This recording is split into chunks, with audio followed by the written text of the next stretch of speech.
Hey everyone, how many of you out there believe in UFOs? How many of you out there believe in alien abductions? So, when I was a kid, I used to hang out my bedroom window at night looking up to the night sky, hoping to see a spacecraft. I'm going to predate myself here, but when I was a kid, young kid, I would always volunteer to hang the laundry at night on a pulley clothesline so that I could look up to the night sky, hoping to see a spaceship. For some reason, I always thought I was abducted, and that could be because my family kept saying to me, "Where in the world did you come from?" When I was a teenager, I remember reading an article about a couple that lived in Portsmouth, New Hampshire, that claimed that they were abducted by extraterrestrials. They were on their way home from a vacation in Montreal. They were driving through the White Mountains of New Hampshire going south on Route 3. And it was about 10 o'clock at night, and they saw a light in the sky.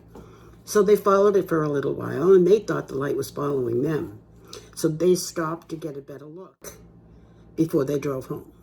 So I'm just giving you little bits of the story because there are so many articles and books online that if anybody is interested in reading deep into the story, I really advise you to go and do it because it's an amazing little story.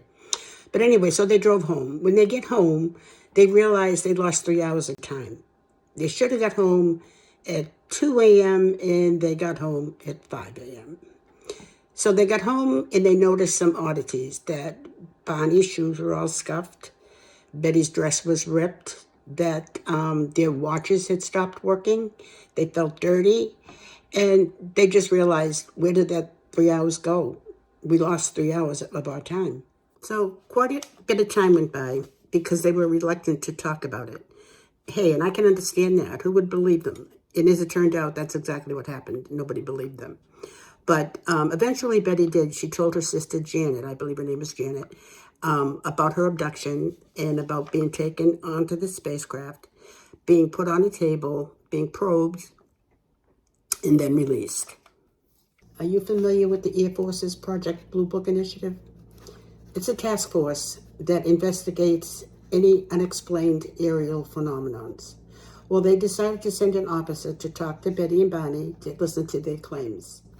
They deemed that they were not noteworthy. They said that because Betty and Barney had no scientific or technical background, that it was not noteworthy, so they dismissed it. Eventually, the Hills underwent hypnosis in an attempt to be believable with the aid of a Boston psychiatrist, Benjamin Simon. Even today, debates continue as to whether or not Betty and Barney Hill were credible. You know, it's not like they didn't try to be validated. They went through many disciplines. They did the military, churches, professionals, psychiatrists, doctors, just to have someone validate their experience. But nobody found them credible. Well, you know what? I believe them. All of this happened on a night in September on the 19th in 1961. But I asked myself, would I go through all that year after year after year trying to get someone to believe me if it wasn't true? But you also got to ask yourself, how different would the story be if it happened today? So why am I telling you all this? Well, it recently came to our attention that Betty and Barney Hill are buried right out here in Kingston, New Hampshire. Given that, I decided to dive into the story again and read some articles. There are tons of things to read. They even have the footage of the hypnosis, with them under hypnosis, with the questions and answers. Amazing. It's really, really interesting. There's also a 29-page article that was written by John G. Fuller, and it's called Aboard a Flying Saucer. That was released by the CIA not too long ago.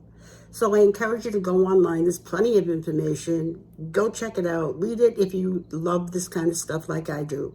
And the next place I'll be talking to you will be at the cemetery. So come with me. I'll show you where they're buried. So we're at the Greenwood Cemetery in Kingston, New Hampshire. And here is the grave of Barney Hill, the interrupted journey. And right next to him is his wife, Betty, with the same titled The Interrupted Journey.